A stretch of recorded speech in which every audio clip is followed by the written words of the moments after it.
So I had the Forest and Main guys because of Ben. So Ben was the brewer at the district, and Ben and I, get along very well. And Ben's partner Katie works for Forest and Main. So she had actually reached out to me a couple months back and was like, "Hey, like the Forest and Main guys are, looking at a spot in Fishtown. They're looking to bring in a chef partner, and are you interested?" And like I was like, I blew it off. That's the best way to put it, because I kind of really didn't,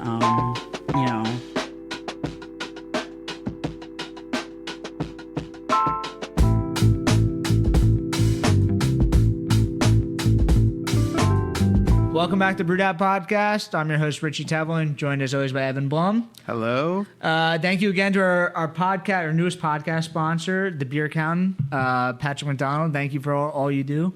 Thank you for sponsoring us. Tonight we have on Dane DeMarco from Gas and Main in Jersey. So another Jersey spot. Full of Jersey today. Right around the corner from each other too. Exactly. Very cool. And then Snack Shack, the newest Forest and Main concept in Fishtown, I guess. Yes, right off of Frankfurt Avenue, right on Frankfurt Avenue, actually. Yeah, I mean the coolest looking building I think on Frankfurt Avenue. Like it looks like I don't know what It's an old firehouse. It's like it looks exactly like it. It's very a cool. historic building, from my understanding. It used to be what, Chew or Nunu? It was Chew, Nunu, Bing Bing. I think it was just like throw it at the wall kind of. Nice. All the concepts in one. So Forest and Main announced that they were going to be in there a couple months ago, and we want to get into like the whole story about that happened because like they posted some story like we want a kitchen, and then I got you got announced of like you're taking over, and everyone was like very excited. So we're like, let's have you on, learn all about it. But I guess we're gonna learn kind of the story about like kind of what's happening with that. But let's start off with your story. Sure. So I just met you for the first time yesterday at the Hoagie Throwdown. So that was a lot of fun. Your chopped Italian hoagie was amazing. Thank you. But you've been in the Philly food scene for, I guess, a very long time. Yeah, it's definitely like where I would say I've grown into who I am as a chef was on the Philly food scene. I'm most known for my like stint at the American Sardine bar. I feel like it's like where I kind of put myself, out there more as a chef. Other than that, I was the chef at Second District Brewery. Opened that up. Really? In South Philly Tap Room. Second District has one of the best brewery food programs that I know. Well, I started it. I can't speak for where it is now, but I know Tim is there, and I know Tim's a very talented chef. He was at Martha and everything, so I'm sure he's keeping up the program pretty well. These are all great beer spots, too. Yeah. Definitely. I mean, definitely known in the beer scene for having, collections of craft and macro and like everything, so. Yeah, and I know what you guys are doing at Gas and Main is all like kind of like... I'm not a food person, so I'm sorry for how I describe this as like a revamped, like old school American style, like elevated American, classic American food. Right? Yeah, so like the concept behind Gas and Main is like, so before like, Sardine Bar and all those places, I used to draw a lot of inspiration like internationally from like, I had a lot of Asian influence and things like that. And while traveling more throughout the U.S., I've learned that there's like so many different little cultural pockets in the U.S. itself. And the United States is huge, and I feel like a lot of people actually don't understand that. A lot of people just stay in Philly and go to the beach on the weekends in the summer. But it's not like Europe, though. Like, Europe's so tiny compared to the U.S. Like, the U.S. is massive. Yeah. And we have so many different cultural pockets here that, like, I wanted to showcase. So, like, the South, the Midwest, and, things like that. And I kind of started nerding out on it at American Sardine Bar, where, like, I had to make sandwiches, and I did, like, the United States of sandwiches, and, like, learned all these little cool quirky What was that, like every state you would try to do something? Or I tried to hit every region. Okay. So, like, there's, like, some weird ones out there. So, that was, like, kind of the inspo to, like, dive deep a little more into, the different cultural pockets. And Gas and Main is, like, tries to be representative of that, along with, like, 50s dinner party-esque, like, things your grandma cooked, but, like, brought to modern day life. Yeah, so you guys have, like, a meatloaf? Yeah, we do like Salisbury steak, but like with bison, wild boar meatloaf. One of my friends told me that like if you see meatloaf on the menu, you have to get it because if they're putting meatloaf in the menu, it's good. It better be good. If not, you're like probably at like some crappy diner or something. Yeah. So how did you get to American Sardine Bar? Like you've always been in the restaurant industry? Yeah, I kind of grew up in it. My dad was a chef, so I like grew up spending like mornings in kitchens a lot, and watching him cook in the kitchen at home. And I'm very artistic, and I feel like I learned that food was very quickly like my craft and like my artistic flow. Definitely, yeah. Yeah, so like I don't really do things by the book. I like to expand and push the limit and like put flavors together that don't really mend, and like people are like, I don't know if that's gonna work, and then you eat it and it does. So like that's kind of like my kitsch. I think I have like a kitsch, and I kind of like run with it. So you said before you had like you were kind of like Asian inspired. Was that like you were trying to like put like a little Asian spin on everything? Yeah, I was like very inspired by like Asian flavors. So like I would draw the lines. I would like make banh mi's and like different kind of Asian flavors of like chili crisp and Szechuan peppercorn and just kind of like Asian flavors and spices I was very inspired by. And now I kind of try to incorporate them more into like an American cuisine. So like right now I have a steak on, and like I use Szechuan peppercorn on the potatoes, and it's just like not Asian, but like maybe. Where did that come from? Like, is that part of the travels as well that gave you some of that inspiration? I feel like it was just like more of like a boundary spice, like pushing the heat limits and things like that, and making it fun. That like first inspired me by it, and then just like. So you like the heat? Yeah, and it's like it's just like very. I'm not gonna say like easy ingredients to work with, but there's so many different flavor profiles of like oyster sauce and hoisin and peanut butter and things, and just like there's just like. I mean, most things like came from China anyway, like spaghetti and ketchup. So like, it all kind of started there. So just like bloom it into other things. Mm-hmm. That's cool. So are you just constantly experimenting with everything, or? Yeah, that's like kind of what I do. That keeps it pretty entertaining. Yeah, like the other day I was like, we were just like sitting in a circle, me and my CDC. I just hired a CDC at Gas and Main so that I can. Open the snack shack. Yeah. So we're like spitting ideas back and forth, and we're like going back and forth, and we come up with this idea of Dunkin' Donuts, and like it's like a spin on Dunkin' Donuts. But we're gonna do like duck with like vanilla donuts and like a squash gravy, and we're gonna call it brunch. So, I mean, did you go to culinary school? No, I didn't go to culinary school. I just kind of started at the bottom. I was like a counter person at a restaurant, and like. Back in the day when we had like Donovan McNabb as our quarterback and the Eagles were in the Super Bowl that we lost, unfortunately, one of the line cooks called out, and my boss was like, hey, like, the food better than anyone, and like threw me on the line. And like, it's called Gitano's. It's like a South Jersey chain. It's very well known for its cheesesteaks. So like they're monstrous. They're like very big, about like 18 to 20 inch cheesesteaks that are like jam packed with meat. Yeah. But like aside from that, they did like pastas and salads and hoagies, and like the menu was massive. I don't know how actually anyone ever did an inventory there, because like I can't even grasp my mind on that. But like they was like, oh, you're on the line tonight, and I was like, absolutely not. But they're probably so drunk anyway. You're like, but yeah. So like they ended up throwing me on the line, and I fucking crushed it. So. I kind of fell in love with it, and that's kind of where I was like, all right, I guess I'm doing this. Nice. So, I mean, I guess you love the excitement of it, but like you're experimenting. Is that like every day you're just kind of throw it on the menu and see what sticks? Or do you try stuff out at home, or like, what's your kind of like? I'm pretty. There's like two ways to do it. So like sometimes if I'm unsure of something, well, I mean, obviously we R&D it and we test it and make sure that it's good, because if it's not good, then no one's gonna buy it. Yeah. At the end of the day, we are running a business that I guess can't suck. But I'll just a lot of times I'll taste something and I'll get a flavor of something, and a lot of my cooking in all of my career in its entirety is inspired by nostalgia. And like sometimes I'll taste something and I'll be like, oh, this reminds me of this. How can I do this? And then I will like come up with like a very weird, quirky way, like Dunkin' Donuts. Do you look at cookbooks? Like, again, I'm inspired by vintage cookbooks. A lot of stupid questions. I know a lot about beer. I don't know anything about making food. I think you might be the first chef that we're having on the podcast, if I'm not incorrect. So this is like new territory. Yeah. So it's mostly No, just I'm reading book. Ask away. Yeah. Let's go. So you're reading cookbooks and you're like, how can I fit this into like some other thing? You're Yes. constantly you're reading it almost as a book. And Yes, like I'm very currently like I've been obsessed with trying to figure out how to do something with Jello and like aspects and stuff, but like I haven't quite Jello and I nailed it yet. in a dessert or in dinner. No, like a savory application. I'm also like super into ambrosia, which is like something a lot of people don't like, and like Minnesota salads. What's ambrosia? Ambrosia is like the marshmallow fluff with like cherries and oranges and coconut and mayonnaise, I believe, is also in it. Like the traditional way to make it. Yeah. Do you have cookbooks that like inspired you?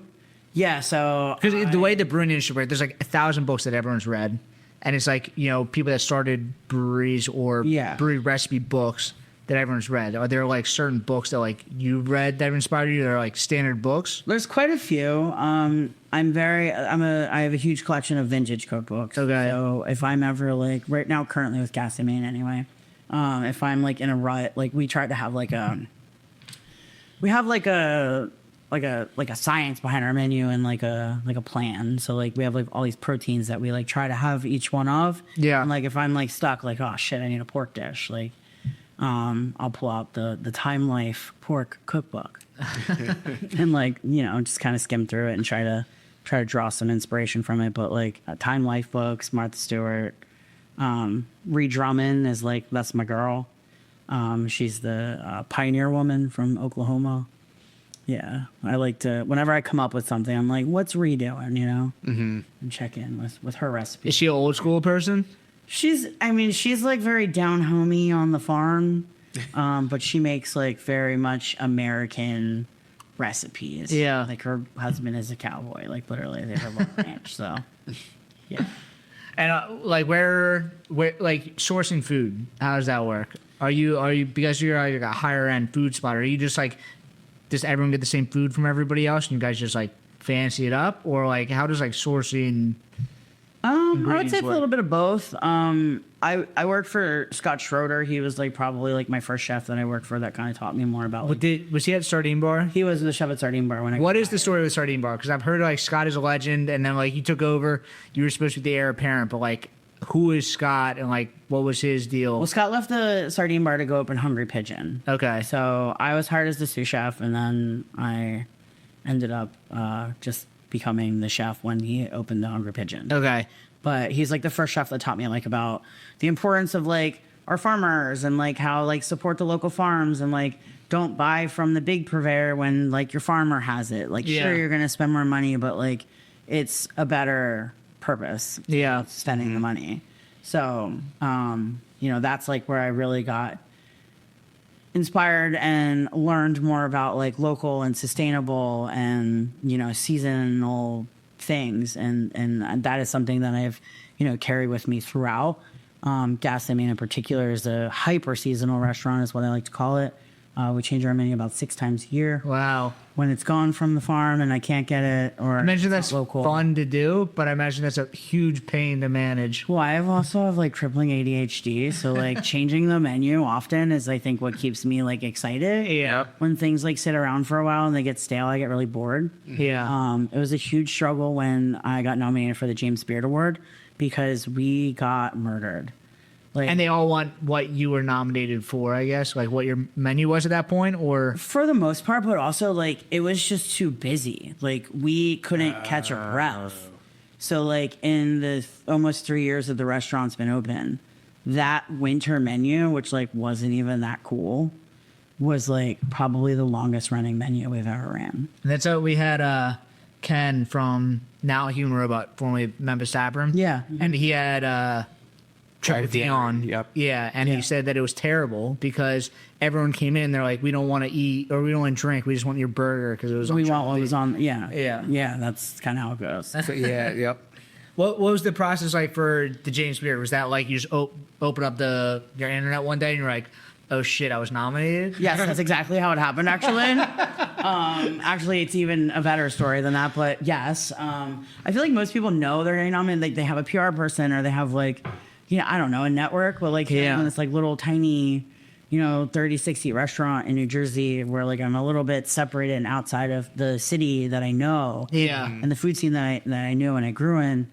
And I logged into Instagram, and this gentleman who worked for Rovoku, which is like the food processing company, sent me a message on Instagram. I'm like cutting onions for like the new mushroom dish or something. And he sends me a message and he's like, "Congrats on the beard nom, chef." And I legit wrote back and said, "Sorry, wrong person. LOL." And he was like, "No, like this is Chef Dane, right?" And I'm like, "Yeah." And he's like, "No, you got a James Beard nom." And I was like, "What?" And like, Step right up. I like looked, I opened it up, and I was like, "Whoa!" And like, my reaction was like so silly. I just like knocked over trash cans and like ran out the door because like, I mean, how do you react? That's like it's like.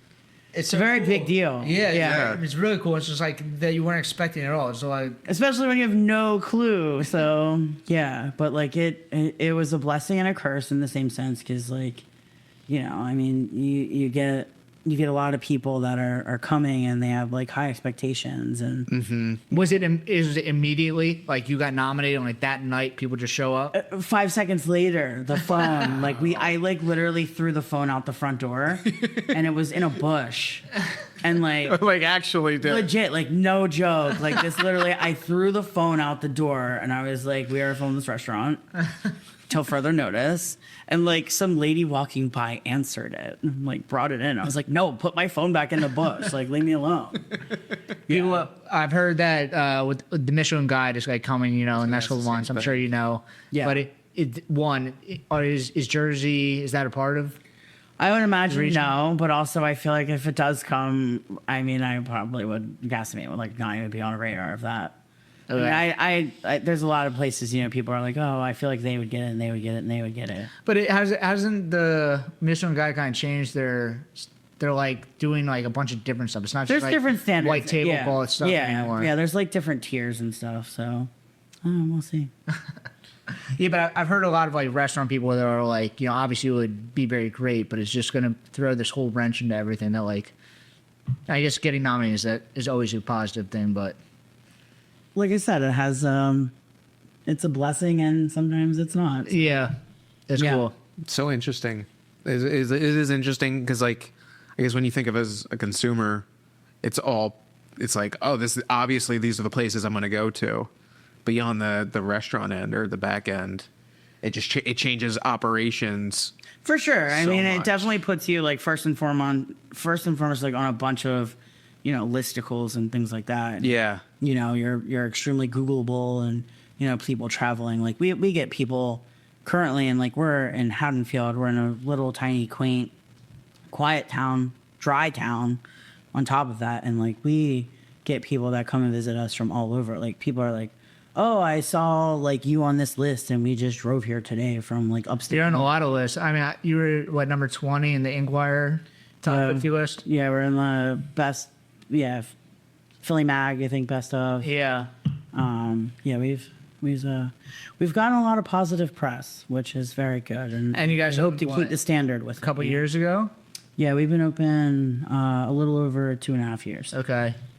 So the Snack Shack is a much more chill spot. Snack Shack's way more lax. I've had this concept in my pocket for a while. And you said you wanted to do this. So like the Gas and Main is like upscale. Like what do you... I wouldn't call Gas and Main upscale. I think Philly Mag dubbed it best, and I ran with it. They call it middle class fancy. Yeah. And I think that is like the proper description of what we do. I mean, we're doing meatloaf, but we're doing it with nice ingredients. So it's like...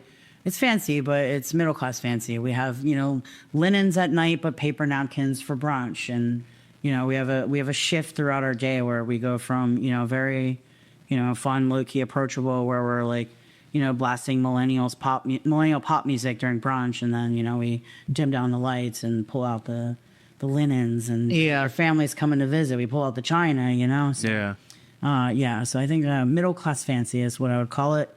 To describe the way Gas and Main is. How would you describe Snack Shack? Snack Shack is I'm calling it chefy concessions. I'm very inspired by nostalgia and things Yeah. like that. So the concept to Chefy Concessions and Snack Shack is like neighborhood little league ballpark snacks. That's cool. You guys are like the corner that you guys are at in Fishtown is kind of like the perfect spot for a concession stand. Yeah, but also like I mean, you guys are beer guys, so like every time you go to a brewery, everyone is schlepping their kids to them also. Yeah. So like I mean, I feel like brewery food, like, you know, when I sat down with the guys, I was like, yeah, sure, like we could put a mac and cheese on, we can put a pulled pork on. Like you go to any brewery in the entire country, they're gonna have those two things. Like Yeah. what? Let's not do that. Like let's be approachable but fun and like chefy at the same time. Where like I'm not going to sell a $21 hamburger. I'm going to sell, you know, somewhere between a $5 and $8 cheeseburger where you come, you have a few beers and you slam back 2 of them. That's cool. So that's like, I know you guys already sell a hot dog. I guess. yes, hot dogs are my thing actually. At Second District, I did 102 different hot dogs. Really? Yeah, we did a hot dog of the week for 2 weeks shy of 2 straight years. Wow. And the only reason it was shy is because I was like, I am so over hot dogs.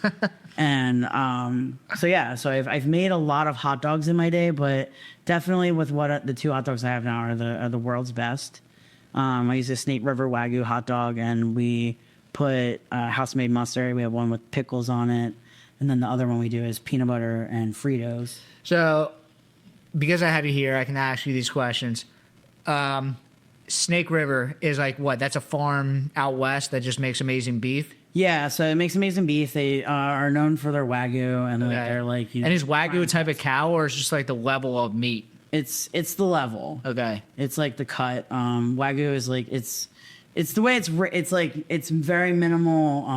I see. I go to the grocery store sometimes. They say they have like Wagyu stuff. I'm like, is this even? It's real- like the muscle form of it, so it's just Okay. like more tender. It's just a better cut. just like marbled meat. It's just a better cut. Okay. Yeah. So, and you make a hot dog with it, which is Yeah, it's crazy. I mean, I've never heard of a hot dog, a Wagyu hot dog before. It's a really good hot dog. I could imagine it's a good hot dog. It's a very good hot dog. It's got natural casing. It's got a nice snap to it, nice smokiness. It's really good, and I feel like it makes it the best hot dog. Yeah, but are you gonna sell that at Snack Shack? No, Snack Shack's not gonna get a Snake River Wagyu. Currently, I think I'm gonna go with a Nathan's all natural casing. It's a 6-to-1. It's like a skinny boy. The natural casing, it has a nice pop to it. Like I said, I'm trying to make things more approachable. I don't want to have, you know, a hot dog that like I want someone to come in, like I want some like beer guy to come in, slam back 2 IPAs or, you know, some lagers, and then just like eat like 3 hot dogs and not have any cares. Hot dogs have come back in the last couple of years. Hot dogs are currently on a trend. Yeah. I feel like ever since someone dubbed it a glizzy, it's become like a new invention of the hot dog. Where like people are like, oh, Yeah, you you should should eat eat from 3 it, hot dogs definitely, like- here. Now everyone's like eating 3 hot dogs a week. So Whoever came up with the word glizzy, like definitely like inadvertently changed the. the trajectory of the hot dog, Yeah. for sure. It was big hot dog. It's like the but reinvention of the hot dog. There was also like Dollar Dogman was like so hot the last couple of years at the Philly Stadium. When getting rid of it made it Yeah. even more of like, Yeah, it was exclusive. yeah. But I feel like right now, majority of the bars in the city, you can get a hot dog at. and Attic Brewing just opened up their own hot dog concept and a food truck too. Oh yeah. Yeah, looks fantastic. What's it called? It's named after their dog. Bad Nina's. Bad Nina's, yeah. Yeah. Okay. She's from Chicago originally, so she's like, It's probably makes a mean hot dog. Then. yeah. I haven't had it yet. I'm super hyped for it. And my spouse and I went to Chicago. We like ate a bunch of different places to like compare, you know, the Chicago dog. That's what you got to do when you go there. Yeah. That's my. I did the same thing. Unpopular opinion though, I really liked Portillo's or however you say it. Portillo's. Yeah, like the hot beef. Yeah. I like theirs too, but it wasn't as good as a few other places. But I really like their hot dog. I did not care too much for what with it was the Italian beef or the hot beef. No, It was okay. I love an Italian beef. It was. I don't know. I mean, it might be a bias thing. It just felt like a wet sandwich to me a little bit. But see, like there's a like I said, I'm like a sandwich nerd too. But like, Yeah. there's a time and a place for a wet sandwich. Yeah. And that one is like you just have to go in for it, like knowing it's going to be a wet sandwich, and just like, you know, you got to have like the stance, like when you're like eating a wet sandwich. But like soggy beef bread is like the best kind of soggy bread. That's how Kobayashi does it. That's exactly. So, yeah. I get it, because if somebody came to Philly and was like trashing a messy cheesesteak, I'd be pissed. So So my fiance is Mexican, and like I've been getting into like the Mexican cuisine. Okay. My biggest surprise is in Mexico they crush hot dogs, and she was like, "This isn't a hot dog. This is a sausage. It's only a hot dog when it goes on the bun." But they use hot dogs as just a sausage and just put it on everything, and it's just like a meat substitute or not substitute. They use it as like a meat on their everyday food. Eggs. Everything that gets a fried egg and hot dogs on it. Hot dogs and eggs is like probably the not number one realize breakfast I've eaten in most kitchens I've ever worked in. I mean, it's delicious. It's a full meal, but yeah, we had hot dogs for dinner today. But even like a late night hot dog in Mexico City, like you leave a bar at late night and there's so many hot dog carts out there selling hot dogs, which like and they're like the Mexican style hot dogs. Like they're not like Chicago dogs. They're dressed up like like some Mexican toppings on it. But I don't know, it's great. I did not expect that to be like what I was eating most when I was in Mexico. But there's a lot of hot dogs in Mexico. Yeah, I feel like hot dogs are everywhere though. I mean, I mean, they're German. They're in the Netherlands. I mean, hot dogs are everywhere. So I feel like every universal has one too. Yeah, delicious. Yeah. Hey, brewery or small business owner, are you tired of navigating complex brewery accounting and taxes on your own? Staying up late working on financials and getting your finances in order after a whole workday? At the Beer Accountant, they understand the unique financial challenges of the craft brewing industry. They're a CPA dedicated to helping breweries like yours thrive, with services ranging from qualified bookkeeping, business tax prep, to strategic financial planning. Stop wasting time on spreadsheets and focus on what you do best: making great beer and running a small business, servicing over 50 breweries in 4 states. So if you own a brewery or small business, stop overpaying for reactive support and start being proactive with the Beer Accountant. Don't brew that IPA without this CPA. Visit beeraccountant.com to learn how their specialized expertise can help your brewery grow, profit, and succeed. So what do you have, like a signature dish, or like I mean, you said you kind of like made your name at Sardine Bar. Like, did you have a signature dish at Sardine Bar, or like? No, but I'd like to take full credit for bringing the chopped cheese to Philadelphia. I do, because now they're also everywhere. No, I actually hate that question more than anything. Why? Was I just like never have a proper answer to it, and then like I end up taking that question home with me, and like I dwell on it for like hours of like. We make a lot of different stuff. Like Gas and Maine is so much different than your snack shack concept. Like, you seem like you have a wide range. Like, yeah, just think you just make whatever you want. What's your favorite like protein or like ingredient you like to use? Someone made a joke at me last week that my menu is very pork heavy. So like that's been a joke at the restaurant. Like, oh, like I put something on, I'm like, oh, another pork dish. Oh, we're pork heavy, so no, I don't really have like a favorite protein I work with. Have you found that some dishes, I mean, you've worked at a lot of places that are like very beer heavy places, and Gas and Maine doesn't sell any alcohol. I think that was like the hardest curve with opening Gas and Maine. Is like majority of my background is bars and gastropubs, and like I can feed people till they're blue in the face if there's like a beer pairing with it, because like salty, spicy, all those notes. And Haddonfield is just a different crowd. One of the things I take pride in is I feel like I can figure out how people want to eat, and I feel like that's what makes me a great chef, and a good business owner. Is like learning how to feed people. Like I ran 3 different restaurants for one company, and each of those 3 restaurants had different things. They were 3 different concepts. One was a bar, one was a restaurant, one was a brewery, and all 3 of them were completely separate and different. Are they all? Is that all one company? Sardine Bar? Yeah, it's LPMG. I'm like so disconnected. Like, how did I not know that? It's like, I feel like a lot of people actually don't know that. I don't really feel like it's like super common knowledge. But I think that is the key to things, is like learning how to feed people, and Every spot's different. Figure out what they want out of that and like spot. Haddonfield was like, it's a dry town, so I had no idea. You know, I didn't know any of these people. I've never like owned a restaurant, operated a restaurant, even like really ate out in Haddonfield before I had a restaurant there. And so I'm like opening this restaurant with like my quirky left field ideas of food, and you know, people are like, what are you doing? Like, the reason I sell a hot dog and a hamburger there, well, you have to sell a hamburger. It's an American restaurant. But I had a hot dog and burger joint also called Burger Time.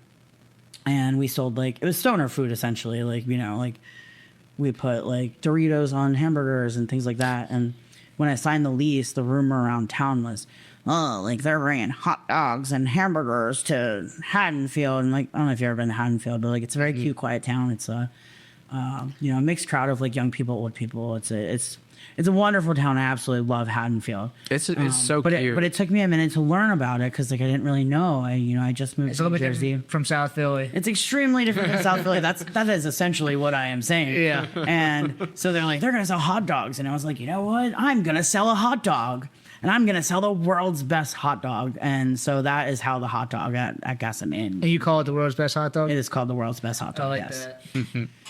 It's a very excellent hot dog. I can't deny that. It's very good. It has like kind of a cult like following. We do we call it a dinner party to kind of play on like the 50s, you know, dinner style, and you know the eating of the cultures through America through the years. What is a?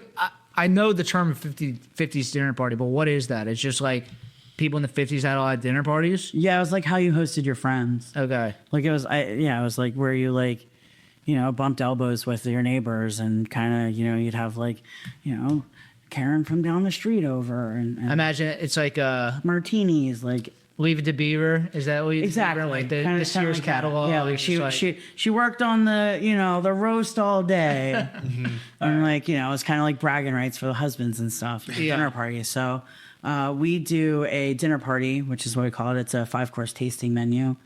It's a surprise, so like you don't know what you're getting. Cool. That's sick. You go into it blindly, and like you could be doing it at this table, and the person next to you could be doing it also, and you're both gonna have two completely. Oh, really? experiences. Yeah, Wow. yeah. But like one of our like staple dishes that we do is the third course. We call it the after school snack course, and it's hot dogs and mac and cheese. So Yes. it's my It's my favorite dish of all the time. And then we do a truffle gnocchi mac and cheese. Damn. Wow. So it's like, Damn. you know, a little classy, trashy, middle class, fancy, if Yes. you will. And our servers always tell the tables and our guests, like, you know, take that hot dog and, you know, scoop up the cheese. And it's just it's a fun bite, but That's cool. yeah.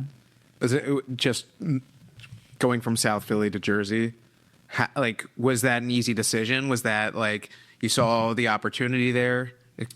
Obviously, a ton of learning too. So truth be told, Gas in Maine was not planned. It was a happy accident. Okay. I had a guy I knew who's currently I work with him is Peter Breslow. He's a PR company. Yep. I hadn't worked with him at this point in time, and one day he shot me a text message and was like, "You want to buy a restaurant?" And I was like, "Yeah, no, thank you."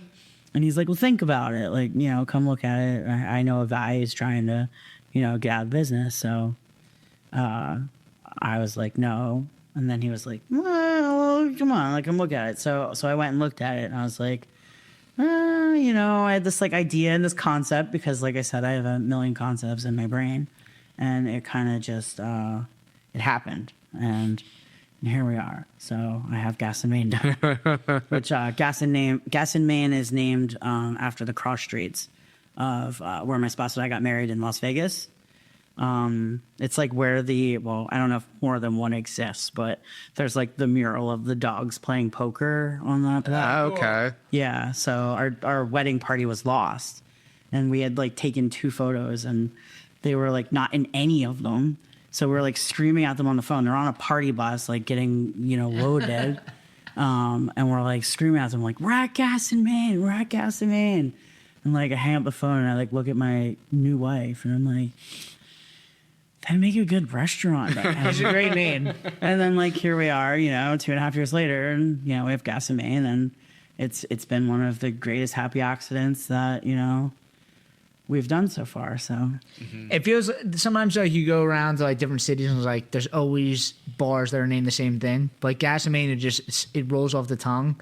It feels like one of those names that he could be like. it sounds everywhere. purposeful, but sometimes it people are does. like, "Well, you meant like a gas line?" And I'm like, "Listen here, Betty, come on."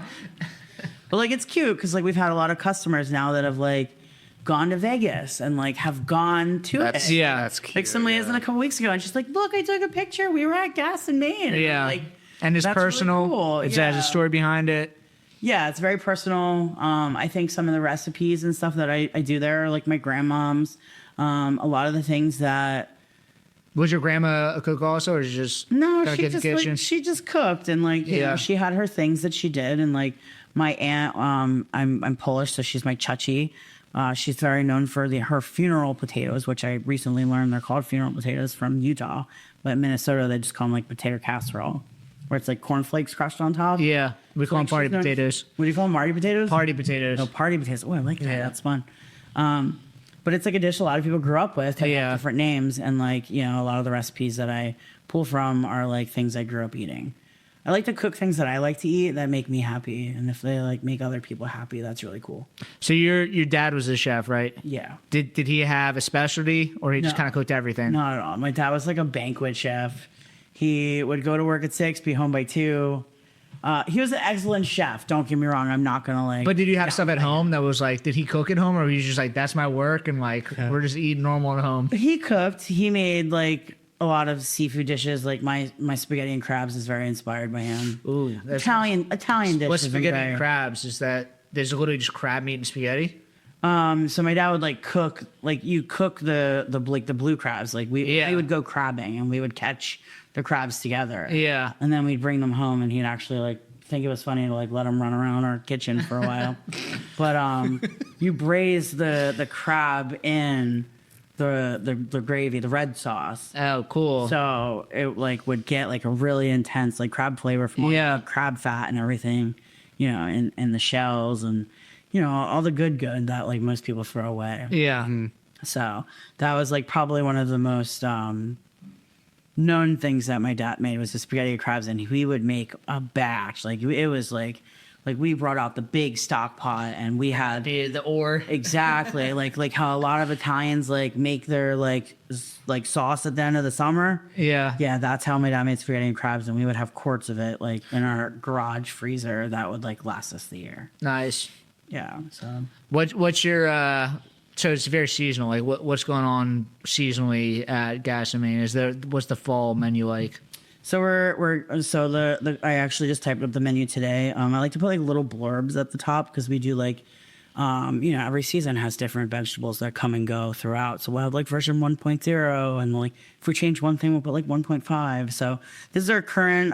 It's listed as it's technically still summer, but we're entering fall vibes. Cool. 1.0. So we're gonna start to introduce a little bit of apple and some squashes and things like that. So I'm pretty stoked on it. I'm really sad to see summer go. I love summer vegetables and summer produce, tomatoes, cucumbers. Yeah. All that deliciousness, but I also think fall vibes are. How does like the Philly restaurant and bar scene kind of is like summer's dead? Everyone's down to the shore. You're in Jersey, but you're basically in Philly. Is it kind of the same thing where it slows down a lot? It's the same. This summer was a little weird and a little out of pocket. We actually had a very, very good summer. I think that people, I don't know if they came to Haddonfield as like they're like, we're going somewhere. But also, you're getting a lot more popular, and maybe it's just like it's Maybe. counterintuitive to everyone else. That's Maybe. I mean, I feel like the shift of summer is probably like the same as it was in the city where like Wednesdays and Thursdays become your new Friday, Saturday. yeah, And like Sunday nights are like super busy because everyone comes home and doesn't want to cook. yeah. But yeah, I mean, I would say it's like kind of the same. Okay, Summers are hard usually. it's different. It's like we're literally at the perfect distance away for it to ruin it. Like I would feel like the if it was past further two, away, it the would past be- 2 years, I was like pretty bummed because I'm like, the summer menu's the best menu and no Yeah. one is here to eat it. Yeah. Yeah. So curious, how did your relationship start with the guys at Forest and Main? So I met the Forest and Main guys because of Ben. So Ben was the brewer at the district, and Ben and I, you know, get along very well. And Ben's partner Katie works for Forest and Main. So she had actually reached out to me a couple months back and was like, "Hey, like the Forest and Main guys are, you know, looking at a spot in Fishtown. They're looking to bring in a chef partner, and you know, are you interested?" And like I was like, I blew it off. That's the best way to put it, because I kind of really didn't, you know, want to. Yes. And I didn't know where the space was. I didn't really have any background info. I didn't really have anything, you know, knowledge of what was going on, where they were going. And so I work with a broker. Her name is Stephanie Gable. And she had reached out to me and was like, "Hey, like, you know, these guys at Forest and Main are like looking at this spot and they don't want to do it unless like they find a chef." And it happened to be like the spot that I met Steph through. So it was like kind of like a full circle moment. And so I was like, I'll entertain it. Like, let's go chit chat. So we went, we chit chatted, and I feel like the vibes just kind of aligned. Our visions aligned on like what we were both kind of looking to get out of the partnership. And so it kind of just seemed like a no-brainer. I mean, I think that they make incredible beer, very talented guys, you know, and I feel like I make really good food to drink beer with. So, you know, I feel like it kind of just was like, It's essentially like so much history of brewing at great beer spots. Yeah. Or cooking at great beer spots to like pair with them. yeah, for sure. I mean, I'm not like, if I'm going to do something with people that like with a brewery or, you know, brewers, I you know, I want it to be something that I can stand behind. Yeah. And, you know, you can definitely stand behind, you know, the products that they put out. The corner that you're at also, it's like Fishtown kind of got like way too expensive. And my, you know, some of the places kind of just like dropped out. Yeah. But you're at the most prime spot. I mean, there's Great like, location. It's Johnny Excellent Berenda's location. and Frankfurt Hall is the one. And then like the second spot where everyone goes is the Hinge where Frankfurt kind of turns. And that's where you're at in this cool looking building. Yeah, it's a very cool looking space. It's an old firehouse. Yeah. You know, you walk in, it's got high ceilings. It's a very open concept. It's a very cool space. You know, the finish like is going to be really awesome. It's definitely going to have a completely different look than what you had. Cool. There's been a lot of work done in the building to kind of, you know, differentiate the space and make it feel new, like when you walk in. Because there's like nothing worse than like walking into a place. It's going to be new. Right. Exactly. You got it. So, yeah, it's a cool space, and it's being transformed into even a cooler space. So Cool. So it's like, if it's like, you know, 50, I don't mean to ask questions if you can't answer them, but if it's like, you know, 50 people in there with like a full kind of kitchen, are you going to be literally like making the food and serving it kind of right there as kind of like a takeaway window?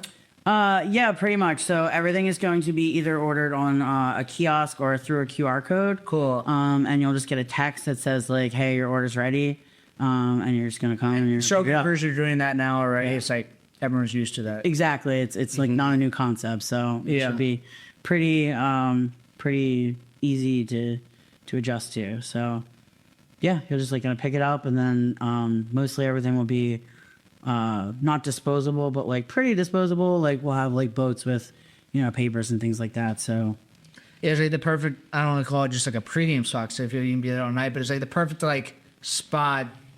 I don't know. I think it's gonna be a perfect spot where you can come and hang out for hours, or you can come and just have one and a snack. Just drop it. Yeah. Get a hot dog and a beer and then head out. Yeah, pretty much. So it's gonna be like I said, I'm not doing like full dinners. It's more snackable and poppable and crushable to go along with, you know, the beer program. You know, we'll have some fun, quirky things because it's me, and of course that's like what we do. And then again, I'm very well versed in and known for vegan options, so we'll have like a full line of vegan offerings as well. That's nice. I don't think Force and Main has a kitchen at their other spot either. They They used used to, Yeah. and now they don't. Yes. That's cool. I mean, Force and Main is like, you know, definitely top 5 brewery in the city, but like been here for a while, has established itself as like around the country, people know Forest and Main. And it's very cool that the movie directly into Fishtown. Yeah, I think so too, and I think that was like part of the part that they were very excited about, and I think like the line was just like one of them was just, I don't remember who said it, but they were like, well, we like already sell our beer in Philly, so like we might as well put a tasting room. And it's like, well, like when you put it that way, it kind of, you know, sounds so simple and easy and like duh. Yeah. I'm hoping, so Dan Endicott, one of the owners, he does a lot of, he's a painter, he's an artist, and he does, like when you go into the International Bar, like all the artwork all the time, it's just always is. He's like these like pop up like art shows there, just like, you know, putting stuff up on the wall. Yeah. I'm like kind of hoping that like he puts some of his art up there. Well, it's I very know- distinctively his. Yeah. Their logo is hand drawn. Yeah. Because I was like, oh, you know, I mean, I've learned a lot over the years with like opening things. And like, I was like creating the menu and like designing it out. And like, I was like, hey, do you have like a branding kit? And they were like, no. And I was like, well, do you have your logo? Like, is there like an artwork to it? And he's like, well, I drew that. And I'm like, oh, well, can I have it? He's like, let me see. Yeah. But like, yeah, it's like hand drawn, and it's very cool, you know, with the logo. I'm sure you guys. Yeah. His just hit the can work or the can. The can art too is very cool. Yeah, every can so uniquely different, and even like the little caricatures that he has in his head. It's like each. Like they tell their own story. Like he's got an idea of what the story is For sure, like even in the descriptions of the beers, like if you like read what they like send out for like when it goes on a menu, like there's a beer on currently at Standard Tap that is on the cast, and like the description of it is like it's like eating Twizzlers for breakfast or something like that. And I was just like, what? That's like, but then you drink it and you're like, Yeah, they're the tasting notes are wild. It's like the owners there are just like they're artists. You know, it's not like they're just the brewers. Like they need like to scratch this creative itch and like everything that they do. Yeah, for sure. And I feel like the tie with that also is like I feel like Ben is very similar in that, like with his like artistic ways of like making beers and the tasting notes and you know and like just even the names of the beers that he would come up with like at Second District. Yeah, I feel like it makes so much sense that like you know Katie works with these guys because I see a lot of similarities and like I don't want to like I don't know. Like just like their ideas of like what you can do with beer and like how creative you can be and like how the limits can be pushed is like kind of like the way I treat like certain things with food. Definitely. I mean, like even the saisons they had, they were like pulling yeast off of trees and stuff. Yes. Very local. I mean, that's about as local as you can get. You know? Exactly. Yes. Exactly. Yes. And you guys both have Maine in the name. That's also That had to have been a laugh. So it was like was it on purpose? You guys have been in land main. Yeah. Yeah. Like we were just telling someone yesterday, like my spouse and I was like, oh yeah, like we're going to Forest and Maine. They're like, well, you're Gas and Maine. Like, was that on purpose? I'm like, no, we both just had these names, but we've come together now. That's funny. So. Forest and Gas. Could be. But so like all of our branding for Snack Shack says like Snack Shack at Forest and Maine. Mm-hmm. Cool. Yeah, so should be pretty cool. We're gonna have a very giant pretzel. That's A very giant pretzel. Well, I was originally on the thing as like pretzel duh, and then like I just got to write up for my pancakes. I do table pancakes because like I feel like when you go out to brunch, everybody like wants one bite of sweetness. So we do table pancakes, and it's like a little small silver dollar stack that we stack like really high. And I was like, oh, we should call this like a table pretzel, so that like it kind of ties the two businesses together. And like, Yeah. when I say like it's a giant pretzel, like we're currently like working on like a pretzel, like probably like. Like it's gonna be like it's gonna hit so good on like a weekend night. Yes. that's what everybody On wants. Instagram, dude. It's on like Instagram. everyone's trying to take a picture of that bit. it's gonna be like the obnoxious thing everyone Instagrams because you have to. So like that's like one of the fun things that we're currently like R&Ding and working on. Do you make pretzels at your other place? No. This is like completely different than like what we do there. I'm also working on a like a chicken patty. So like Chicken patties. like the after, you know, like we get like you get it from like a snack stand or like after school or like even like grade school lunches. So like we're scratch making up a chicken patty. That's gonna be like where the sandwich is. Can you open soon? We're working on it. Working on it. There is equipment in the building, so that is a plus. That's a move in the right direction. So you've been trying to open up a place like this. Your burger place was previously like you said like a stoner place. Pretty much. Do you kind of like? I mean, is that kind of like where you lean, like these elevated, low? I don't know. Highbrow, lowbrow. Yes. Yeah, kind of. That's like it's kind of my kitsch. Yeah. Approachableness, but like. Yeah, highbrow, lowbrow, classy, trashy. That's like the other way to put it, I guess. Yeah. Type things. I have like refined sense. It's just not really what I want to do. It's not something. Like I said, I like cooking how I like to eat and what I want, and hope that other people want and like it too. Are you cooking nonstop? I don't cook at home. Okay. Like people are always like to my I you think must eat so well at home. She's like, That's no. why I asked if your dad did, because I feel like you have to kind of like separate. Like I hear like a lot of chefs like don't cook at home. It's like it's almost like it's I so cook much. most at home in the summer because I like grilling. So Okay. we have a nice backyard now that we moved to the suburbs. And so I do like to grill and cook outside. But other than that, it's like I feel like it's like the average chef diet of like hot dogs and ramen noodles, eating over a trash can, when I get home. It's not exactly the same thing, but like I don't know many brewers that homebrew. Right. It's like, why am I doing this? I can just Right. do this at work. Exactly. You do have to eat. You don't have to drink. I have to drink. I feel like you need a nice balance of both. Yes. That's how you have the happy life. Exactly. It's all about balance. Exactly. So, yeah. So I don't cook at home. And no, thank you. I did want to ask, like, you've been on a handful of shows. What have those experiences been like? They're all different. Uh-huh. I've done. Are they all on the Food Network? Yes. Okay. Yes. Some are more produced than others. Yeah. Some of them are legit, like you see. So like, Really? for instance, like Chop. That is legit. Like you open a basket, you open it twice in like less than 30 seconds. They film it twice and you go. The clock is real.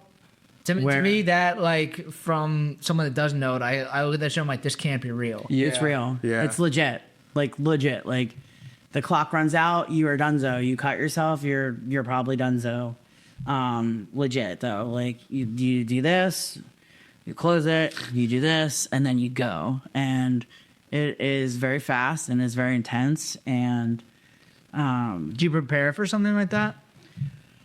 for me, I like went in with like an idea of like, oh, if I get to a dessert round, I'm gonna do this. Like, Does it give you anything, or there's No, like, you get nothing.